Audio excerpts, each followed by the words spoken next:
वंदे मातरम। आज हम लोग पढ़ेंगे भाग 8 जिसके अंतर्गत इकोनॉमिक इम्पोर्टेंट ऑफ फंगस यानी कि कवक का आर्थिक महत्व पढ़ेंगे। तो पिछले क्लास में हमने कवक का प्रजनन पढ़े थे, जिसमें कवक में 3 प्रकार के प्रजनन होते हैं। पहला था वर्धी, अलैंगिक और लैंगिक, जिसमें से वर्धी प्रजनन और अलैंगिक प्रजनन को भाग 7 के अंतर्गत बताए थे। तो उसमें का लैंगिक प्रजनन बचा हुआ था। तो हम कवक के आर्थिक महत्व देखने से पहले जो लैंगिक प्रजनन बचा हुआ है उस भाग को हम पढ़ लेते हैं। उसके बाद फिर हम इकोनॉमिक इम्पोर्टेंस ऑफ फंगस को देखेंगे। तो यहाँ पर हम सबसे पहले देख लेते हैं कि जो तीसरा भाग बचा हुआ था कवक में लैंगिक प्रजनन।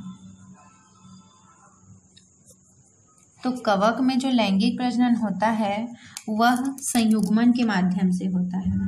किसके माध्यम से होगा? संयुग्मन होता है। मतलब यहाँ पर 2 कवकों के बीच क्या होगा? संयुग्मन होता है। तो यह 3 अवस्थाओं में पूरा होता है। कवक में लैंगिक प्रजनन 3 अवस्था में होता है। तो वह कौन कौन सी अवस्थाएं हैं उसको हम देखेंगे। तो यहाँ पर हम लिख लेते हैं, सबसे पहला अवस्था होगा कि सबसे पहले क्या होगा कि जो कवक है उसके साइटोप्लाज्म में संयोजन होता है। तो यहाँ पर हम लिख सकते हैं प्लाज्मोगेमी, मतलब उसके प्लाज्मा में क्या होता है? संयुग्मन होता है। इसलिए सबसे पहला पॉइंट रहेगा प्लाज्मोगेमी। इसमें क्या होता है कि 2 कवक, तो 2 कवकों के बीच 2 कवक के साइटोप्लाज्म का मतलब होता है जीव द्रव्य। तो जीव द्रव्य में क्या होगा? संयुग्मन होता है या संयोजन। जीव द्रव्य में संयोजन होता है।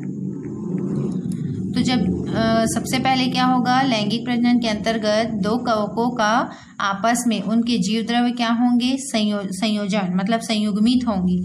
तो इस अवस्था को कहा जाता है प्लाज्मोगेमी।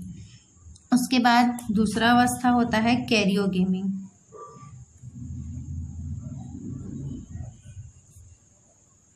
दूसरा अवस्था होता है कैरियोगेमी। कैरियो का मतलब है यहाँ पर केंद्रक यानी कि गुणसूत्र। तो यहाँ पर क्या होगा कि जब जीव द्रव्य आपस में संयुग्मित हो जाते हैं उसके बाद जो 2 कवक रहेंगे, यहाँ पर 2 नहीं लिख सकते, यहाँ पर हम लिख लेंगे कि प्लाज्मोगेमी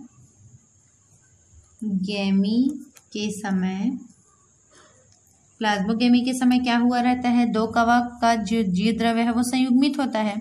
तो प्लाज्मोगेमी के समय पास आए हुए अगुणित जो कवक रहते हैं वो अभी क्या रहते हैं? अगुणित। प्लाज्मोगेमी के समय पास आए अगुणित कवकों का केंद्रक संयोजन करते हैं।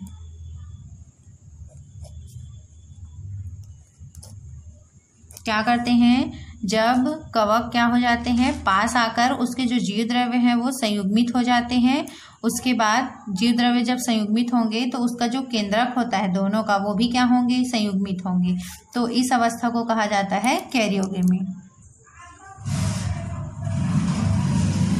फिर तीसरा हम देखते हैं। तीसरा क्या होगा कि जब जीव द्रव्य क्या हो जाते हैं? संयुग्मित हो जाते हैं। जीव द्रव्य संयुग्मित होने के पश्चात उसके केंद्रक संयुग्मित होते हैं। फिर केंद्रक जब संयुग्मित हो जाते हैं तो उनमें विभाजन की क्रिया होती है। तो तीसरा अवस्था होगा मियोसिस। तीसरा अवस्था क्या होगा? मियोसिस।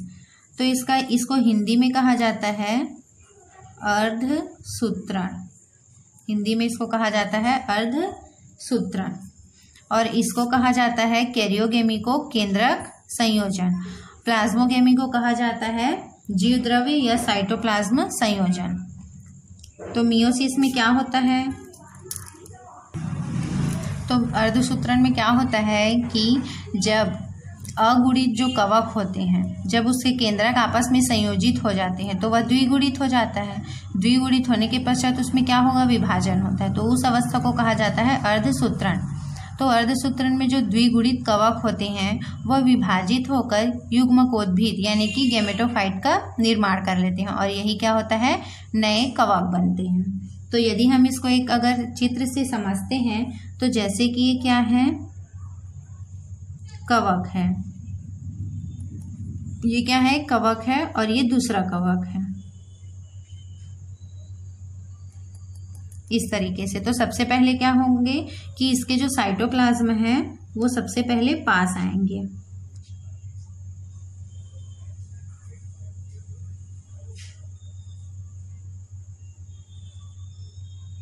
इस तरीके से। तो यहाँ पर दो कवक आपस में उसके जीवद्रव्य सबसे पहले क्या होगा, प्लाज्मोगेमी होगा, जिसके पश्चात उसके जीवद्रव्य संयुग्मित होंगे। जीवद्रव्य जैसे ही संयुग्मित होंगे उसके बाद यहाँ पर उनके केंद्रक क्या होंगे, यानी कि कैरियोगेमी होगा। तो कैरियोगेमी किस तरीके से होगा, इसके दोनों के केंद्रक आपस में मिल जाएंगे,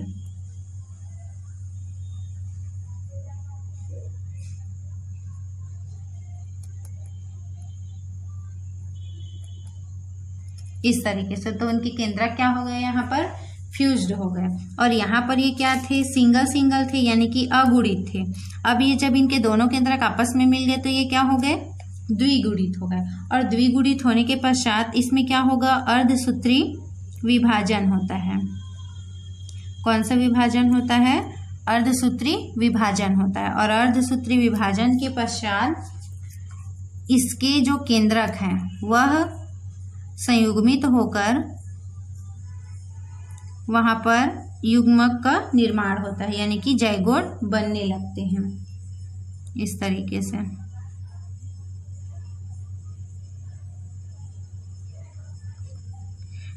तो एक बार में 4 बीज का निर्माण होता है। ये क्या है, बीजाणु है। अर्धसूत्री विभाजन के पश्चात उसमें युग्मक का निर्माण होता है जिसको जाइगोट कहते हैं। तो 4 जाइगोट का निर्माण होता है जिसमें से 3 क्या हो जाते हैं, समाप्त हो जाते हैं और एक जो रहता है वह आगे विकसित होकर कवक का निर्माण कर लेता है। तो इस प्रकार से कवकों में लैंगिक प्रजनन पाया जाता है।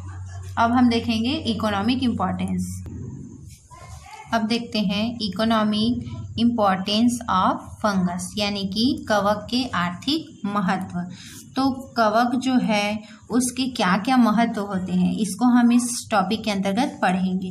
तो इसमें सबसे पहला हम देखते हैं भोजन के रूप में। जो कवक होते हैं वह क्या करते हैं, उसको हम भोजन के रूप में भी ग्रहण करते हैं। तो सबसे पहले लिख लेंगे भोजन के रूप में, या खाद्य पदार्थ के रूप में भी लिख सकते हैं। तो भोजन के रूप में हम कौन कौन से कवक का उपयोग करते हैं, तो जो मशरूम होता है ना, मशरूम आप सभी जानते हैं, सभी आप मशरूम से परिचित हैं। तो उसमें भी अलग अलग प्रजाति होती हैं, जैसे कि क्लेवेसिया है ना, रोमेरिया।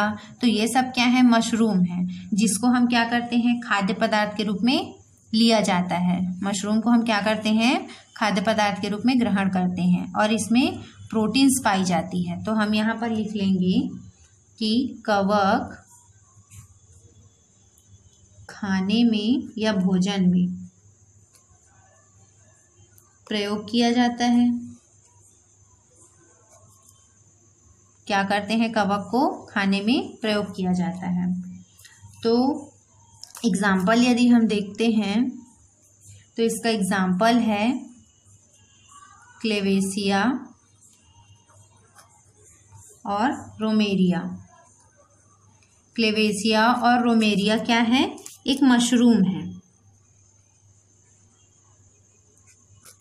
मशरूम के रूप में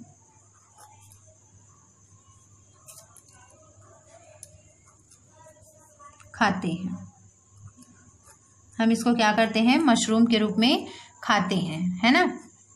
तो ये जो है, अब लोग इसको क्यों खाते हैं, क्योंकि इसमें 50% प्रोटीन उपस्थित होते हैं।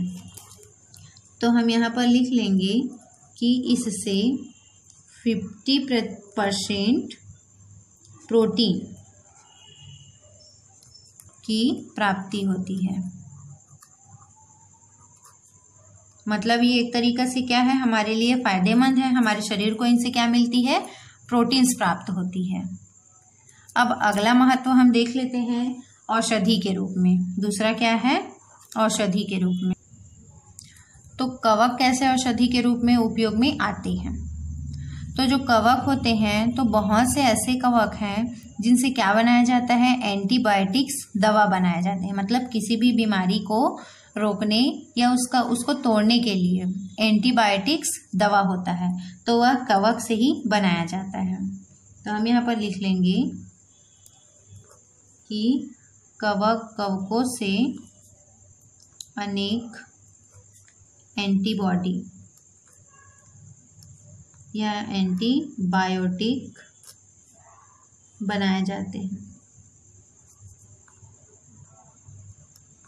जिसको हम दवा के रूप में उपयोग करते हैं। तो हम इसका एग्जाम्पल देख लेते हैं कि कौन कौन से कवक हैं जिसको हम एंटीबायोटिक्स के रूप में उपयोग करते हैं। तो इसमें है टेरामाइसिन। टेरामाइसिन क्या है, एक एंटीबायोटिक्स है। पेनिसिलियम, पेनिसिलियम भी क्या है, एक एंटीबायोटिक्स है जिसको औषधि के रूप में ग्रहण किया जाता है। नियोमाइसिन, नियोमाइसिन, तो ये सब टेरामाइसिन, पेनिसिलियम, नियोमाइसिन, ये सभी क्या है, कवक है जिसको औषधि के रूप में उपयोग किया जाता है। अगला महत्व हो सकता है भूमि की उर्वरक शक्ति बढ़ाने में। अगला पॉइंट हम क्या लिख सकते हैं कि जो कवक होते हैं वह भूमि की उर्वरक शक्ति बढ़ाने में मदद करते हैं। अब किस प्रकार से ये मदद करते हैं? तो जो कवक होते हैं वह जो जमीन पर जैसे कि सड़े गले पदार्थ होते हैं उनका क्या करते हैं, अपघटन करते हैं। ये क्या करते हैं, सड़े गले पदार्थ, इस सड़े गले पदार्थ में या कोई जीव भी आ सकते हैं या पेड़ पौधे भी आ सकते हैं। तो उनको क्या करते हैं, उनके मृत्यु के पश्चात उसका अपघटन करते हैं। और अपघटन करने के पश्चात जो भी इस पदार्थ में क्या है, बहुत सारे खनिज तत्व होते हैं, कार्बन होते हैं और क्या होते हैं, प्रोटीन्स, वसा, कार्बोहाइड्रेट्स, ये सभी चीज़ क्या होते हैं, जीवों में उपस्थित होते हैं। अब यदि वो क्या हो गई, उनकी मृत्यु हो जाती है, तो उस जटिल कार्बनिक पदार्थ को कवक क्या करते हैं, सरल कार्बनिक पदार्थों में अपघटित कर देते हैं। और अपघटन के पश्चात जितने भी तत्व उस पदार्थ में मौजूद होते हैं वो सभी क्या हो जाते हैं, भूमि में चले जाते हैं, जिससे भूमि की उर्वरक शक्ति बढ़ जाती है। नेक्स्ट हम देख लेते हैं बेकरी उद्योग में। कवक का उपयोग बेकरी उद्योग में भी किया जाता है। अब बेकरी उद्योग में किस तरीका से, तो जो हम ब्रेड, बिस्किट्स, इडली, ढोकला, ये सब चीज़ हम खाते हैं वो सभी किसकी मदद से बनता है, तो वह कवक के माध्यम से बनता है। और वो कवक कौन सा है, ईस्ट। ईस्ट क्या होता है, यह एक कोशिकीय कवक होता है। ये क्या करता है, जो आटा होता है जिससे ब्रेड, बिस्किट या इडली, ढोकला जो भी बनाया जाता है उसमें क्या होते हैं, उत्पन्न होते हैं। क्योंकि हम जानते हैं कि इन सभी चीज़ों को बनाने के लिए आटे को क्या करते हैं, पहले से भिगा कर रखा जाता है, फिर उसमें क्या होता है, खमीर उत्पन्न होता है। मतलब वो क्या हो जाएगा, एक स्पंजी रूप में आ जाते हैं। तो उसका कारण क्या है, ईस्ट की वजह से, है ना। ये क्या कर देते हैं, उस आटे को स्पंजी रूप में चेंज कर देते हैं। तो ईस्ट क्या करता है, ब्रेड बनाने में मदद करता है।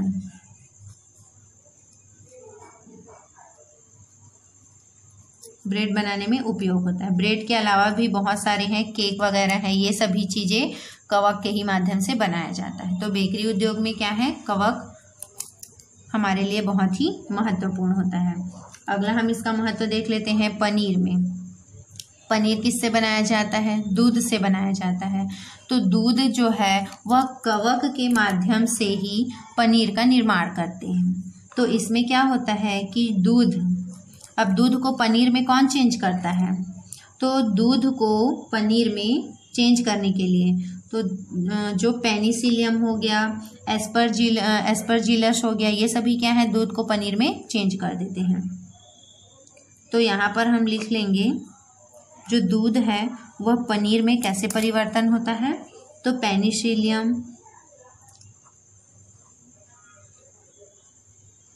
पेनिसिलियम क्या है, कवक है। एक और कवक है जिसका नाम है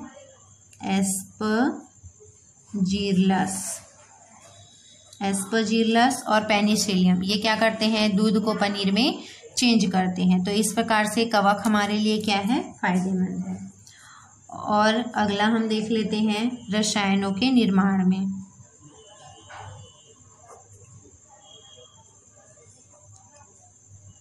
रसायनों का निर्माण करते हैं। तो ये किस तरीका से रसायनों का निर्माण करते हैं। तो कवक के मदद से ही कई रासायनिक पदार्थों का निर्माण होता है।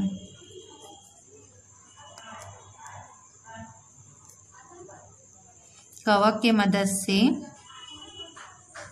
कई रासायनिक पदार्थ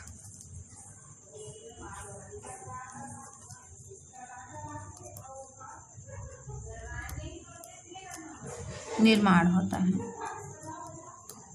है ना। तो जो कवक होते हैं वह क्या करते हैं, कई केमिकल मटेरियल्स का निर्माण करते हैं। जैसे कि हम एग्जाम्पल में लिख लेते हैं, जो म्यूकर है, म्यूकर किस तरीके से दिखता है, किस तरीके से उसकी संरचना होती है। तो यहाँ पर उसके जो है स्पोर भरे होते हैं, ये क्या है, म्यूकर। और है राइजोपस। म्यूकर और जो राइजोपस है वह कौन से अम्ल का निर्माण करते हैं, तो फ्यूमेरिक अम्ल का निर्माण करते हैं। फ्यूमेरिक अम्ल का यह निर्माण करते हैं। तो इस तरीके से जो कवक हैं वह रसायनों का निर्माण करते हैं। इसी तरीके से अगला महत्व हो सकता है कीट नियंत्रण में या जैविक नियंत्रण। जैविक नियंत्रण किसको कहा जाता है, कि जो जीवों के द्वारा कंट्रोल किया जाता है उसको कहा जाता है जैविक नियंत्रण। तो कवक किसमें मतलब उपयोग होता है, जैविक नियंत्रण में। यदि एक जीवों को नष्ट करने के लिए दूसरे जीवों का उपयोग किया जाता है तो वह कहलाता है जैविक नियंत्रण। तो कवक के द्वारा कीट का नियंत्रण भी किया जाता है। कवकों द्वारा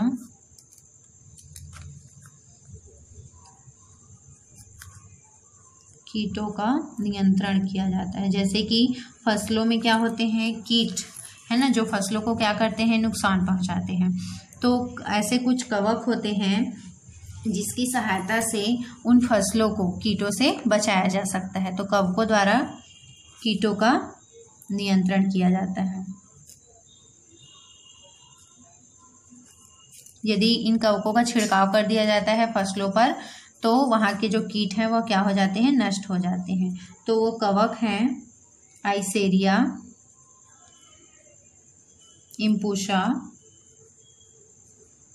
इम्पूसा। ये क्या है, कीटों का नियंत्रण करते हैं या कीटों को नष्ट करते हैं।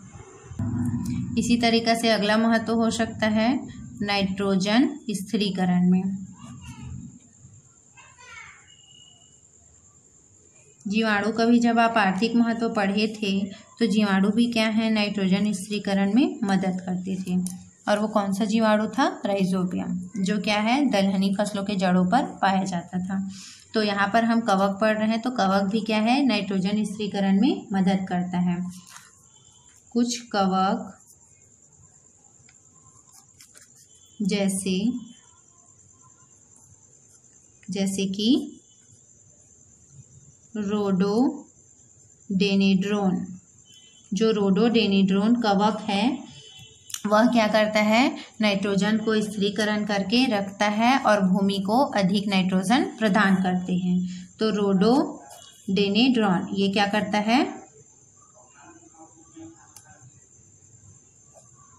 नाइट्रोजन स्थिरीकरण करता है। और नाइट्रोजन स्थिरीकरण करने के कारण से यह क्या करता है, भूमि को नाइट्रोजन प्रदान करते हैं। तो इस तरीक़ा से जब भूमि को नाइट्रोजन प्रदान होगा तो भूमि से नाइट्रोजन को पौधे ग्रहण करेंगे। तो इस प्रकार से क्या होगी, पौधों की वृद्धि होती है। तो इस तरीके से कवक का आर्थिक महत्व कंप्लीट होता है।